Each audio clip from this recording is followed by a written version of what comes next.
যখনই যে ওয়াক্তের নামাজ পড়ার আল্লাহ তৌফিক দিবে, নামাজটা শেষ করার সাথে সাথে পরের ওয়াক্তের জন্য নিয়ত করে ফেলবেন। পারবেন? পারবেন ইনশাআল্লাহ।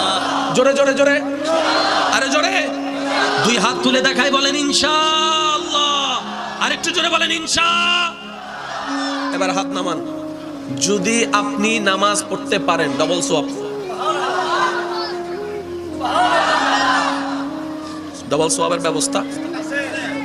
এবার আপনি জোহর পড়েছেন, ভাইয়া প্লিজ, ফজর থেকে আপনি জোহর পড়েছেন, মাঝখানে অনেক গুনাহ ইচ্ছায় অনিচ্ছায় হয়েছে কি হয় নাই?